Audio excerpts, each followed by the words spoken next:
Alrighty, so today's class is probably going to be pretty short because there weren't actually any questions from anybody in the Google Classroom, which is great.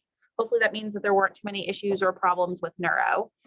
But Julie and I went through some of the material with Kathy and we came up with a couple of things that we thought might be important to highlight.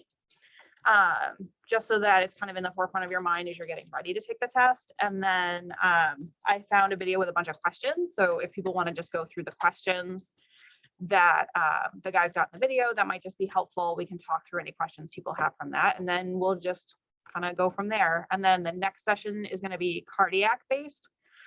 So I figured that can be a pretty intense amount of material. So we'll do cardiac, and then we'll plan to do probably hemodynamics after that. And then if there's carryover questions, we can even do a third session.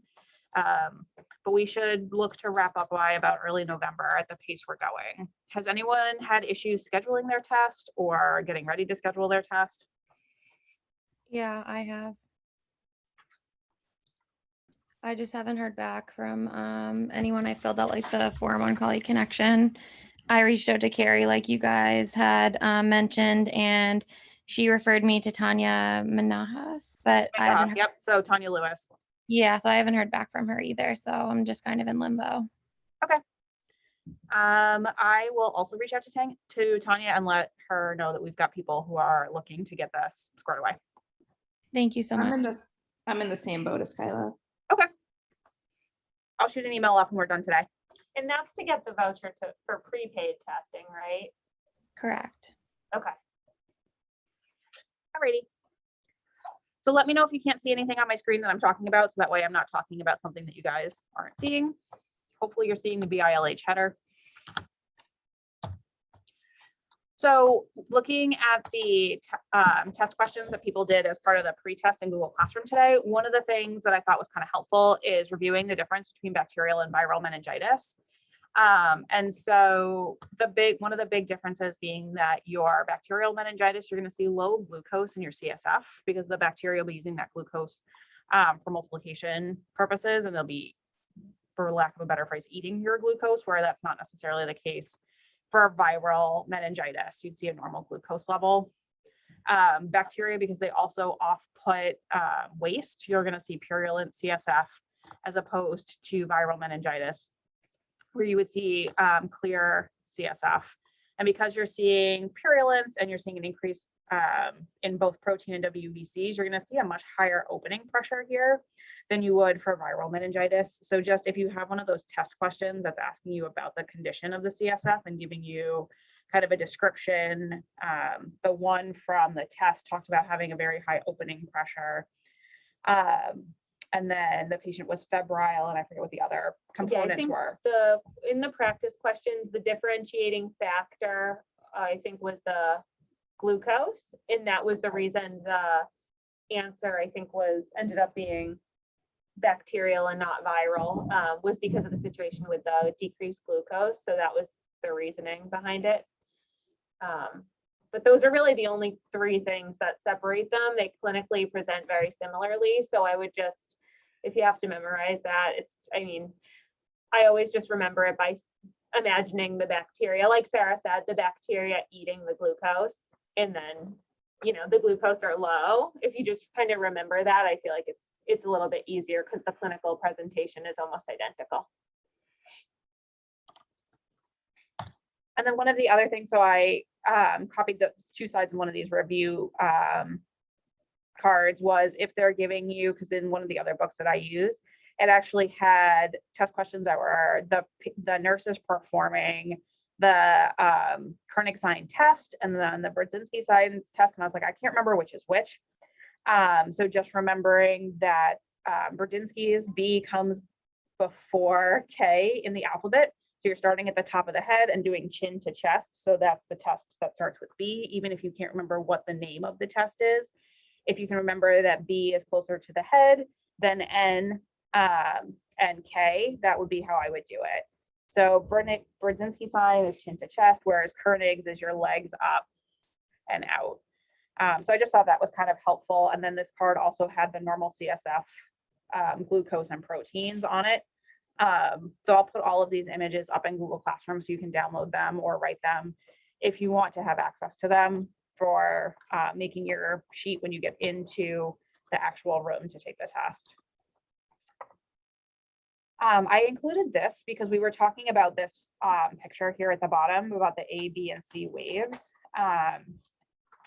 And while it says that A waves are awful and B waves are bad and C waves are cool, which is honestly kind of lame as a way to remember them.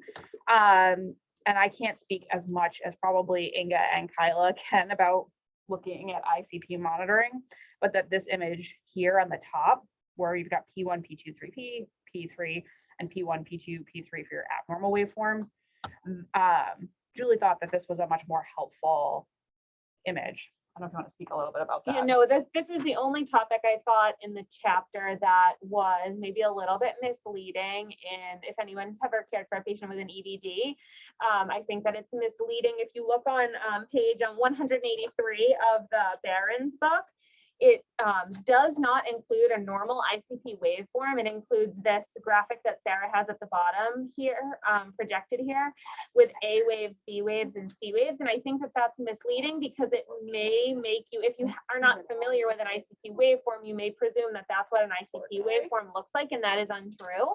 So I just wanted to clarify here that that is a bit misleading.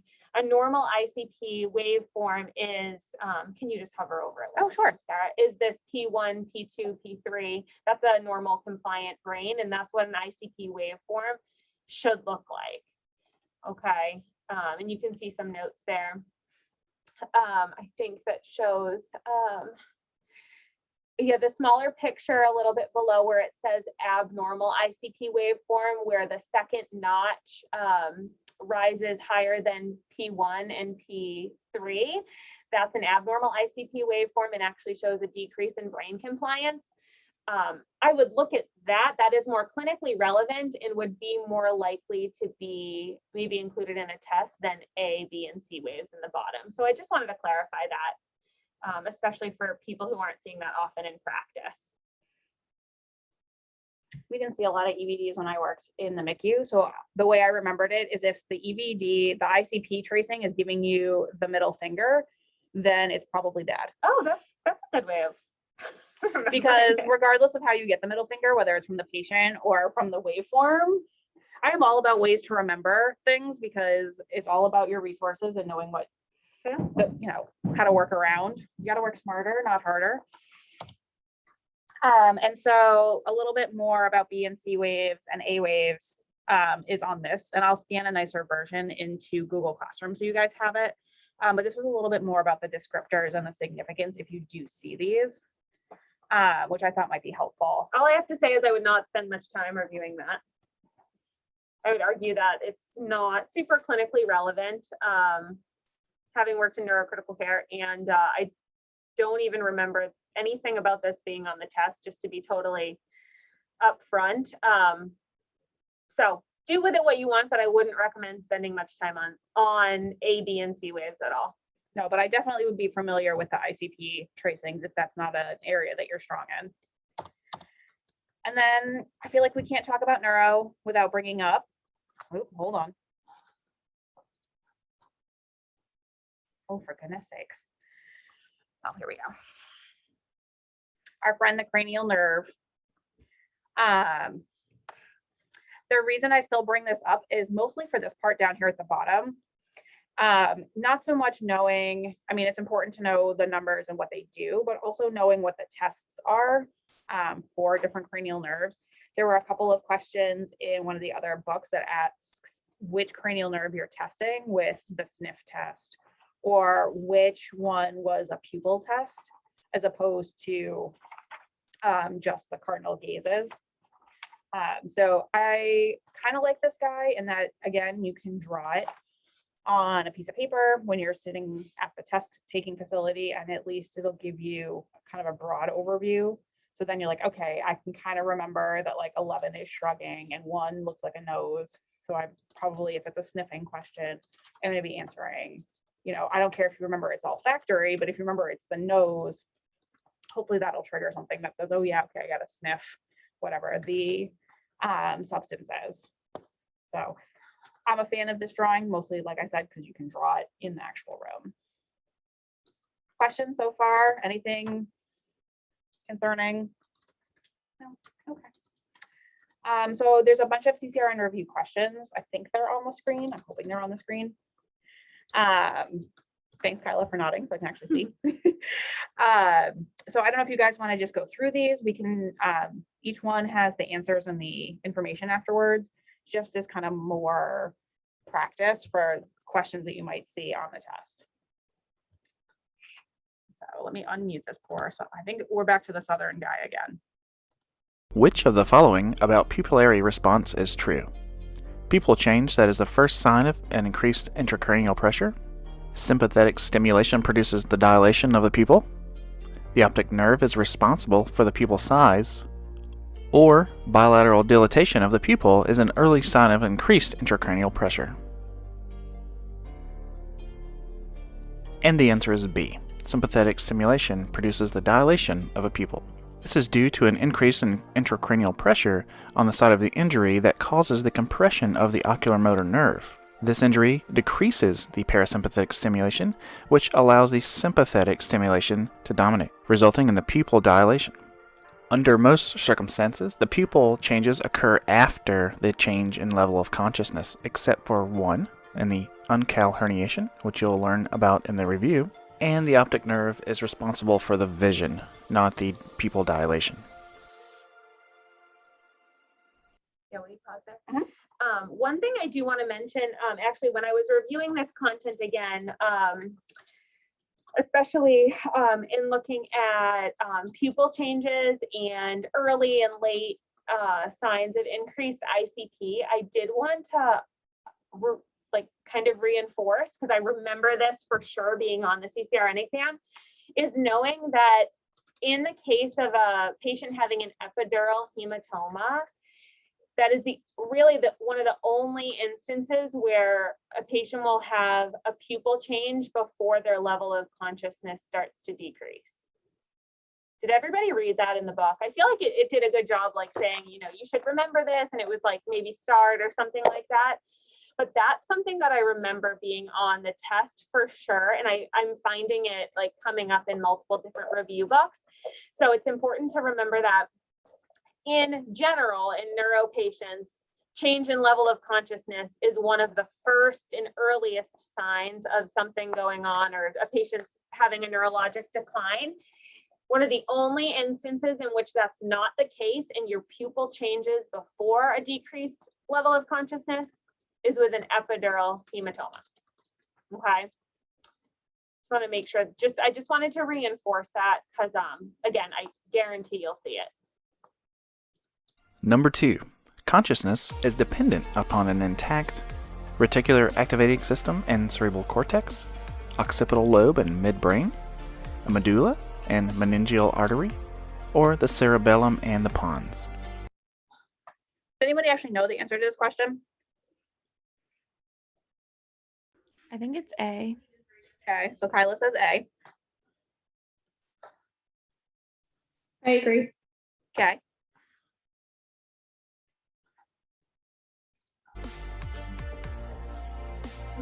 And the answer is A, the reticular activating system and the cerebral cortex.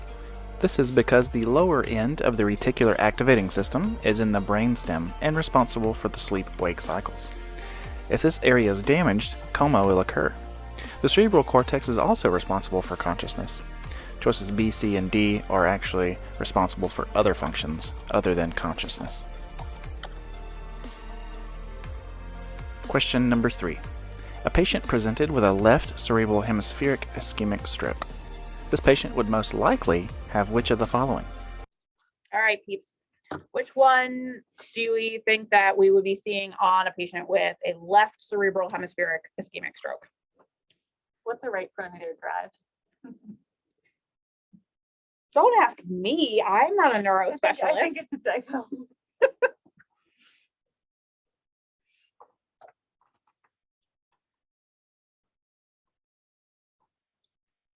What is a pronator drive? Is it supposed to be drift or is Yeah, that it's is that a definitely thing? supposed to say right pronator drift. I think Okay. that's the answer. If it's supposed to say drift. That's what I was thinking. I'm like, if it's drift, that's the answer, but I don't know what a drive is. Well, we're about to find out, so stay tuned. A left Babinski reflex, an I. The answer is D, the right pronator drive. The reflex, motor, and vision changes are right. contralateral to the injury or pathology. Eyes deviate toward the site of injury. A pronator drift is subtle, yet an early sign of motor weakness. Good job, guys. Number 4. Which of the following interventions would the nurse consider to be inappropriate for the patient with an increased intracranial pressure? Maintaining the PaCO2 level at 35 millimeters of mercury. I think this is actually a repeat of one of the questions that was in the book this chapter. Oh, Does this perfect. look familiar to you guys? Yes. Oh, yeah, it's right here. Speak up so that way I'm not wasting your You time. guys should have already done this one. What's the right answer? D. Yes.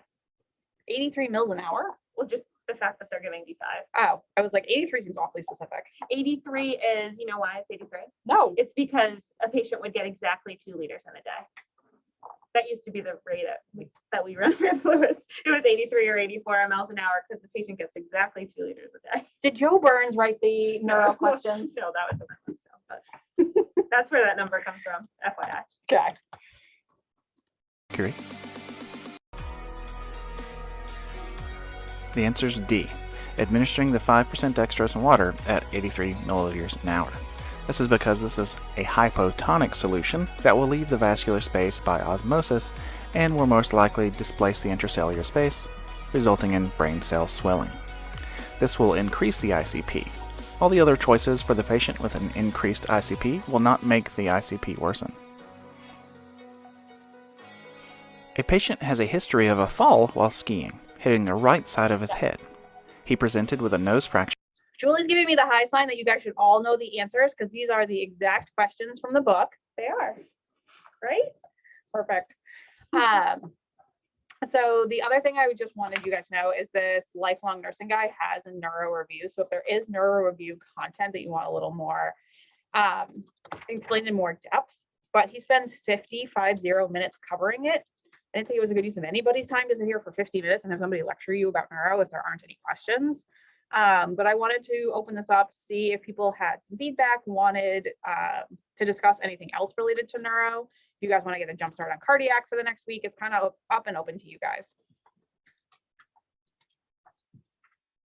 I was just gonna say that the videos by the lifelong nursing, it's very similar to the Yeah, to the book. that we have, like the way he does the lecture. Yeah. Okay.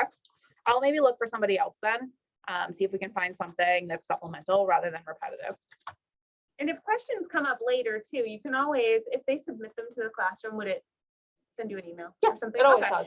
So just because we're moved past, whichever chapters, it doesn't mean that if you guys are reviewing, you still can't submit questions and we could still try to clarify things too. I just wanted to point that out.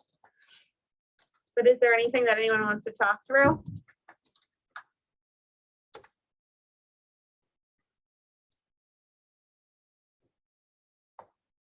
All right, so we will see you at the same place, same time next week for cardiac. Feel free to submit questions for cardiac.